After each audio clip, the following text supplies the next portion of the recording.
Hello again, witchy people. Today I'm going to talk about Orris, not Horace, although you could call it Horace if you wanted to. Uh, just being silly. So Orris, and something that we've probably all quite often heard of is Orris root. But where does it come from? Well, it actually comes from the iris. Orris root is iris root. And it was something that I've been thinking a lot about lately because I grow irises, beautiful deep purple ones in my pond, and I know they're not supposed to actually grow in the water. They're supposed to like it a bit marshy but not wet, and mine thrive in the water. And I do pick them and harvest them as the flowers begin to curl up a bit and die off. I pick them, and it helps the new flowers grow from the stem. And so I thought, oh, let's talk about iris and Orris as they're the same thing. Now,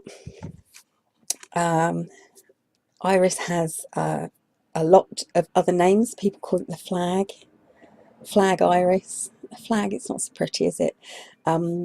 Queen Elizabeth flower is one. Fleur de lis, obviously. Eve's tears was another name that it had, as when Adam was banished from the Garden of Eden, Eve was supposed to have cried, and where her tears touched the flower, the plant, it grew into a blue flower, the iris, and hence Eve's tears. So Orris root and iris flower, they can both be used, obviously, magically and for magical purposes, but are quite different things, and yet a lot of it is connected. Now, as well as being associated with Eve, the iris has connections with other female characters and deities. So she's connected to Mary, and she was supposed to represent the purity of Mary. She's also associated with Hera, which is Jupiter's wife, but I find that quite odd. Also associated with Venus. I don't think so much, but obviously the most strong connection is with the goddess Iris.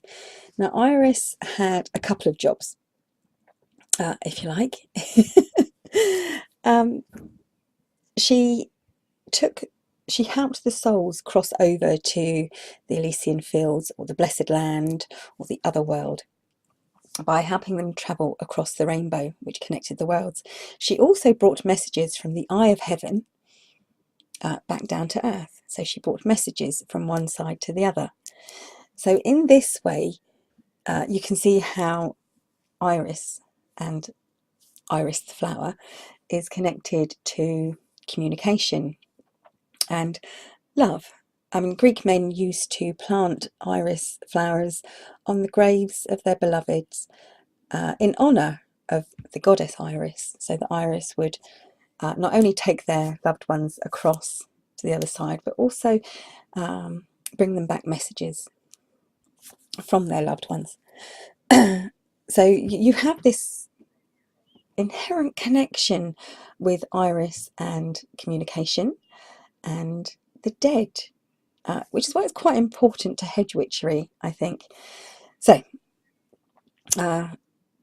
she took the souls across, and she also brought messages back.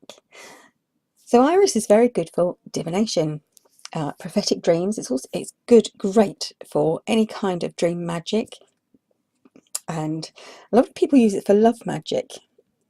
And of course, there you have that association with loved ones and taking the souls over to the other side. Orris root is more often than not used for love magic, and I think in hoodoo it's thought of as a love drawing herb, and in that pathway you scatter it on bed sheets and clothing and everything to draw love to you. And it's a love holding herb. So not only do you draw this love to you, you hold this love to you also. Now, the ancient Japanese and the Japanese now mainly use Orris root, the the actual root of the iris plant, for one thing and one thing only, and that is protection. Protection from evil. It's to ward off evil. And that's really, it's almost solely what they use it for. But like I say, for most pagan practices, it's used for love magic, but it is especially potent for divination, prophetic dreams, and any kind of dream work or dream magic. Because of the moon's association with dominion and war, and Iris is the moon flower, it's also called the moon flower. It's also has that connotations of protectiveness, so it's quite good for using in protection magic. It's a very good protective herb. So divination, protection, psychic awareness, love, and even sexual appeal. That's the hoodoo part of it. Now the flower itself has been used for centuries as a dye, and in the way that it's used as a dye and can change things, it's also used magically in that way that you can use it to change, to almost metamorphosize magic. It's also good for holding magic spells together, which is quite strange because in the perfume industry, we're back to at least ancient Greek times, and even today, it's used as a fixative, a scent fixative in perfumes. It's also used to replace violet. Quite often when you buy a violet scent, it's not actually violet, it's orris root. So the actual root is used in the perfume industry. So the fact that the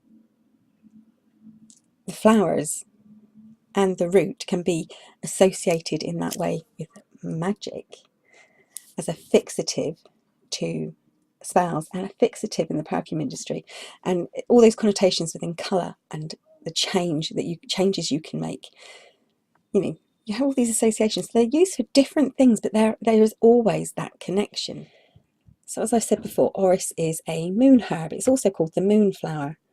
And because the subconscious is ruled by the moon, therefore orris is a moon herb, and it taps into the subconscious and reveals things that are hidden away, things that perhaps you don't necessarily want to reveal, but it can reveal hidden things, and by revealing them you can bring about change.